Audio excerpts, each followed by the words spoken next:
Welcome in, ladies and gentlemen, to another edition of the Bengal Tiger Recruiting Podcast.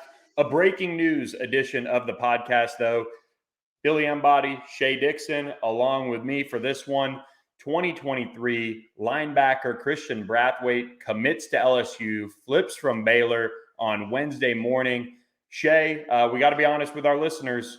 We kind of knew this one was coming when we talked about it a little bit on Tuesday. I had caught up with Christian before we had recorded. He'd given us his thoughts on LSU and that he was going to flip. It was just a matter of when.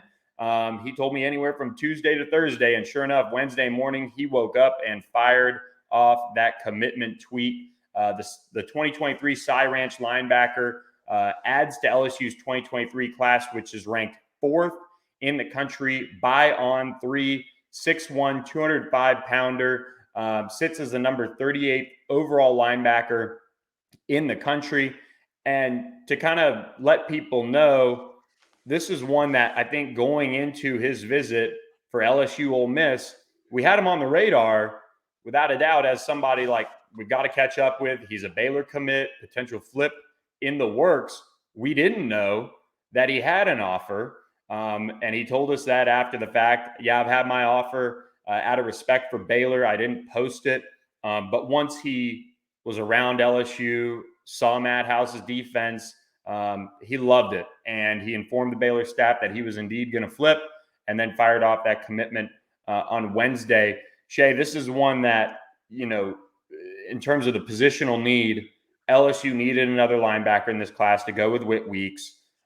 LSU had done their research. Mike Ferrara, the player personnel assistant that kind of works a lot with Matt House on linebackers, had recruited him when he was at A&M. They found a really good fit here in Christian Brathwaite. Yeah, and you can brag on yourself a little more, Billy. Here's what actually happened. Billy calls me and says, hey, he's catching up with recruits after the game. And as you said, he did not have an LSU offer listed anywhere. So we just thought, hey, he's a guy, they're bringing him in. They're prioritizing him like he could be on offer watch. And Billy says, hey, the kid told me that he's flipping to LSU. And I responded, does he even have an offer? At which Billy said, evidently he's had one for like a month and a half now. He just didn't say anything. And almost as we dug deeper, it was out of respect for Baylor, the process of, hey, I'm committed there. I wasn't dangling my offers out on social media. I just talked to both staffs about it. So Billy, with just a routine check-in, ended up coming away with, yeah, I'm actually committing, and yeah, y'all can put it out once I do and get ready for it and all of that. But for LSU, it sounds like it's been about a little over a month in the works. Just from talking to sources, and we talked about this a lot, Billy. Senior year evals, would happen, and they usually want to wait till after a few games. They get, watch 3 full games and then start going after guys. And I was told that they had about 25 guys on the linebacker list from the offseason that they wanted to watch. And Brathwaite after he started his senior year, about a month in, so 3 or 4 games in, they had seen the full games. He shot way up the wish list. They end up reaching out and talking to him a lot more. Matt House felt like he was a really good fit. Billy, you talked about that on the site already, kind of just a well-rounded kid in a lot of aspects, and handled things the right way with the Baylor LSU kind of flip and did make a big scene out of it. So House and them kind of liked him on and off the field and worked him and brought him in for Ole Miss. And clearly he got, even on an unofficial, got shown the red carpet a bit to where hung out with the staff, hung out with the commitment, some top targets. And then, as you said, told you he was going to get it done this week, went ahead and did it. Early Wednesday morning. It was bright. We're not used to the 8 a.m. commitments, but got it in. And yeah, we can talk about that. A position of need, because Billy, everyone's been asking us what's going to happen at linebacker. They only have one commitment. This is that true middle backer that they've kind of been looking for. And, when I've asked around, the kind of reason, or not the reasoning, the description back would be, if you're looking at the current LSU team, kind of a more athletic Greg Penn. So someone who's going to be your middle backer, play against the run a lot, is a thumper. And you mentioned being 205. In the offseason, he weighed in at 225 at multiple camps. And they said just playing as a senior and obviously being out there conditioning a lot, the kid's the type that can shed 15, 20 pounds, then put it right back on. So I wouldn't be surprised in college if he's playing around 220. Yeah, you mentioned that, and on top of that, the measurables are really good here. And he's got a long frame, almost an 80-inch wingspan, which for a linebacker is terrific. You know, in the SEC, you need guys with length because you've got a lot of speed out there, and every inch, so to speak, kind of matters whether it's making a play on a ball or getting an arm around a guy. Christian Brathwaite, you know, when you watch him on tape, reads and diagnoses really well. He sifts through kind of the mess that's in the middle of a defense. That's what stood out to me on some of the tape that I've watched of him. I'm going to go down to Houston next Friday and check him out as he closes out his regular season, get some fresh eyes on him and talk with him more. But, you know, from a character point of view, this is the type of prospect that Brian Kelly and his staff really like. We talked about how he did it the right way. I mean, when you're going to flip, whether you've had an offer and you publicized it and it's kind of been trending that way, or if you handled it like Christian did, I'm just going to kind of keep, you know, whatever other schools were on me quiet. And, you know, I don't know however many visits he took, but LSU was one. And you mentioned it in your notes as well that he had circled for a while. That was a school he really wanted to check out after they had been recruiting him. It's a fit, gets LSU back into the Houston area a little bit more. I know in the 2024 class, they're doing a good job of that with Maurice Williams, the 4-star safety committed already. But this is a good pickup for LSU, position of need. And it's another position now where they can kind of swing for the fences with some of, you know, maybe multiple big linebackers still out there. But the one that we know that they're still going after, Arian Carter, who, you know, the Memphis commit out of Tennessee, 4-star on 3, has blown up over the course of his senior year with those evals coming out. LSU is going to try to get him on campus and you know, try to wow him as well. They've got to unseat probably Alabama as the leader, but a lot of schools are working to get him on board and you know, get him in town for a visit because he's also one that really looks the part and again would fill a position of need. Yeah, he blew up with offers as a senior. I don't know how great their shot is there. I would bet that they're in the top few teams. No one thinks he's going to stick with Memphis, but I do think Bama's the leader. Bama's got him on campus for the Iron Bowl right now. As you noted, LSU's going to get an official visit, that UAB game. But that's why I think the Braithwaite commitment's big, because you weren't looking at Arian Carter's recruitment, for instance, and thinking, oh, LSU's in the lead. He's never even been to campus. So I like that they found a guy that they felt was, fit that Mike linebacker role for him, that House liked a good bit. They get the evals in and go ahead and get it done without a whole lot of fanfare to it. I mean, essentially, as far as the public's concerned, LSU just swooped right in and flipped him overnight. Obviously, it didn't happen that way, but that's kind of the public perception of how kind of quickly this one shifted behind the scenes.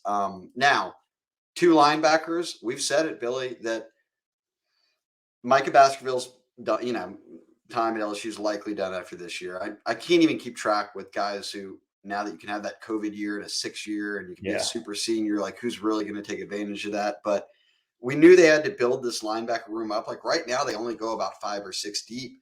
And we saw when Weeks got hurt, and Mike Jones's kind of playing time has trended down a little bit in comparison to Baskerville and Greg Penn. And now you're playing Perkins kind of out on the edge. They don't have a lot of backers, and especially guys who kind of are true Mike backers. So I like the pickup in that regard. Do I think it's done for them even beyond a Carter? No. I won't be surprised if they see what happens with Baskerville. They see what happens, whether it's the transfer portal, whatever else hits your team, and they don't then go revisit the linebacker spot in the offseason. They did a year ago. They took Weeks. They took Colby Fields. Wouldn't be surprised if they tried to get another backer in to this class in addition to these 2 guys. But you didn't want to finish with just one high school guy. And the addition of Braithwaite makes sure that you've got a couple guys there in the middle, which typically Matt House's defense will have 2 guys, 2 linebackers on the field in that base package. We'll also note, Billy, you wrote about this, but he missed, I don't know how much of last year, but a good bit of last year. So a lot of teams were waiting to see kind of how his senior year looked. I know people had asked, why isn't A&M and Texas and all these schools offered him? Baylor had gotten his commitment. And again, I wouldn't have been surprised had LSU not flipped him if other schools would have started warming up more as they saw him as a senior. But for me, and it might sound simple, I'll trust Dave Aranda and Matt House on linebacker evals. They're both very good defensive coordinators. Aranda's a head coach now, but both great DCs and both coach linebackers as a kind of position specialty and overlook that side of position group on that side of the ball. So Aranda's as good as it gets when he was here. He made some great evals. I think House has earned his stripes from what we've seen him doing in game with just how the defense looks. And certainly the play of the linebackers, Baskerville's plays gotten better and better. Perkins is coming along. So if they think he's the real deal, I'm not really too worried about what his ranking is overall. I think, would you say, like a top 40 linebacker. So when you've got the Harold Perkins, those guys are going to steal the show. They're the real deal, but you need the Braithwaites as well. Yeah, and I mean, you mentioned those evals. Matt House knows who he needs in the middle of that defense, from a IQ and calling the plays and things like that. So obviously he feels good about that. You talk with him when you do, you really get a sense of a young man who's got his head on his shoulders very, very well. And so I'm looking forward to seeing him in person. It's worth also noting, we'll drop a little sprinkle of a tidbit here for you guys. $1 for a year. And I'm not wearing it right now, but you get the Bengal Tiger Founders Club hat still. Is that the tidbit that it's $1 to get the free hat? Absolutely. Honestly, That's a good tidbit. I think 10 people off of our last podcast have subscribed. So thank you guys. For those of you who've jumped on board, we've seen people taking advantage of it still. They're going to go see Tausili Akana this week. Brian Polian is. Yeah, and today, Wednesday. And we've, kind of heard that they feel like he could play off the ball or on the ball. So a little bit of versatility there. He's somebody to kind of know in that linebacker type of spot as well for you guys. So as far as the tidbit goes, LSU is going to go see Tausili Akana on Wednesday. Brian Polian leading that recruitment.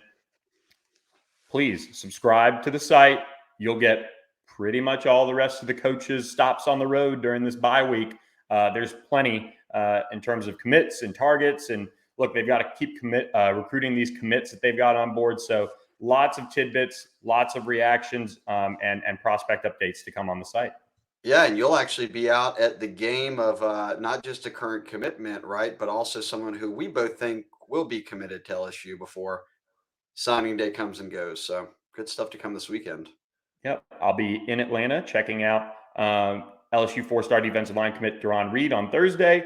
Excited to meet up with some subscribers Friday for breakfast, and then that'll get me fueled up to go see four-star offensive lineman DJ Chester, who's uncommitted. So wanted to get you guys a little emergency pod on this bye week and keep you guys a little entertained on your Wednesday afternoon drive home, potentially, if you're on the West Coast, I guess, by the time this gets put up, or drive in on Thursday for work. So with that, Shea, thanks for jumping on board. Guys, thanks for listening. Please subscribe to thebengaltiger.com as well as the Bengal Tiger YouTube page.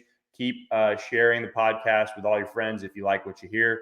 And we will catch you guys next week, as of now, with another edition of the Bengal Tiger Recruiting Podcast. We'll catch you guys next week. Hope everybody enjoys the bye, and catch you next week.